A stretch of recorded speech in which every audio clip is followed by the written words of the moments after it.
If you struggle to sleep in 2024 and you want to turn it around in 2025, this video is for you. My name is Jacob, and I help people who are struggling to find rest, improve their sleep, and their lives.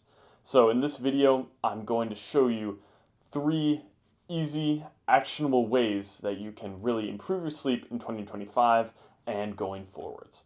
So stick around, this will be super simple, and I'll break down each step for you very easily. Now, the first principle I want you to understand about sleep is that consistency comes before everything. That means that routine is the most important part of your sleep. Now, you may understand why you're sleeping poorly if you look at the routines you are choosing. So if you are struggling to get good rest, it might be because you're changing your bedtime a lot, or you're changing the time you wake up a lot. If you're changing the time you go to bed by more than 2 hours every couple nights, you're going to have some serious sleep issues. Now, of course, it might not seem possible to you to stay in the routine every single night. And I want you to understand that it doesn't necessarily have to be every night that you're going to bed at the same time. The idea is for you to build an overall routine that most nights when you're in routine, when you're having a normal day, you're going to bed at that same time. See, everyone's routine changes. My routine changes a lot, but on the majority of nights, I'm still in routine. I'm having a normal day, and so I will still go to bed at that normal time. Having a changing schedule does not necessarily mean you have to have a change in routine. Some days I will stay up till 10:30 because I have stuff going on, but the majority of the time I'm still going to bed at the same time. So the actionable step here is I want you to go on your phone and set an alarm repeating every day for that time that will get you 8 hours of sleep. So if you sleep until 7, you should 100% be asleep by 11, regardless of what happens. So I would set my alarm for probably 10:30, so I can be like eyes closed and asleep at that time. Now, the next factor that's really going to impact your sleep is your sleep environment. That means the room and the area that you are sleeping in and how that can impact your sleep. So having a dark sleep environment is one of the most impactful and also the easiest things for you to fix. So we're here, double blinds on my windows. I have blinds that come down from the top and then blinds that slide in from the side. That makes it really nice and dark in my bedroom when I'm trying to sleep at night. And the impact this has on your body is amazing. It's really impactful because your body has photoreceptors in every single cell.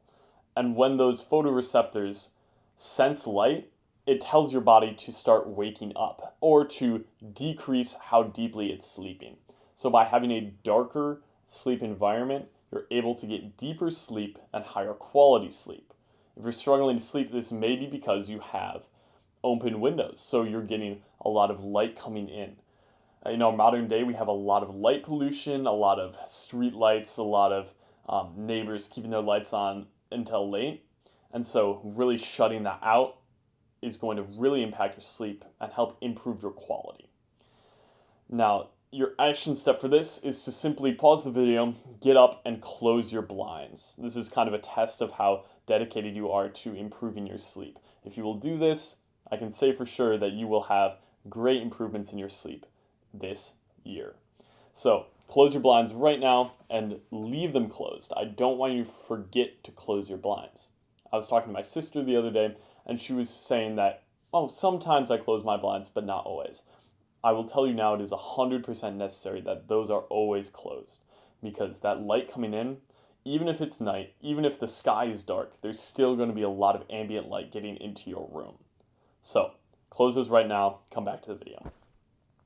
All right, the last thing that I really want you to focus on in 2025 is your eating. Believe it or not, your eating really impacts your sleep. You may have heard this from other health gurus or whatever, that sleep is very contingent on the food that you eat during the day. So when you eat a lot of food at night, your body is diverting resources, diverting energy to your gut to be able to digest that food. Now, when this happens, less of that energy is going to recovering your body, recovering your muscles, and strengthening your mind while you're asleep. So you feel less refreshed and you have less deep sleep, even though you actually feel more tired after eating a large meal. So my recommendation here is that you stop eating 2 to 3 hours after my recommendation here is that you stop eating 2 to 3 hours before bed. This will give your body sufficient time to digest, and it will really start to improve your sleep because you're expending less energy on digestion. Now, some people take this even further and don't eat like 6 hours before bed, but I don't want you to go too crazy on this and then quit. I want you to kind of start going into this slowly. So if you go to bed at 10, stop eating at 7. It should be pretty easy for you. Most people eat dinner before then, so it should be not that difficult, right? So your action step for this is to set out the ingredients for your dinner. That means setting out kind of the food that you're going to make or the leftovers that you're going to eat. And then this will kind of allow you to get going faster on making dinner, eat dinner a little bit earlier, and that way you're going to be able to eat earlier in the day and digest more before you go to bed. Now, if you think that you can't do this because you're going to be too hungry at night or you need that snack in the evening, I would really try to challenge you here because there are people who eat one meal a day. They eat every second day, and really you can just cram a lot of calories into individual meals. If you get really full during dinner, you won't really want to eat that much in the evening. So I would really just focus on getting in sufficient calories in the evening, then you won't feel like you need to snack later. Try it. That's what works for me. I used to really struggle with this, and I always wanted to be eating food, but now I'm kind of getting used to it, and the more you get into routine, the easier it becomes. Just make that rule for yourself, no food after dinner. That will be way easier for you. All right, guys, that is our tips for 2025. I hope you have a great year and I hope your sleep truly improves a lot. If you made it to the end of this video, you are probably very interested in sleep and improving your sleep. So please click the link down below, like and subscribe. Goodbye.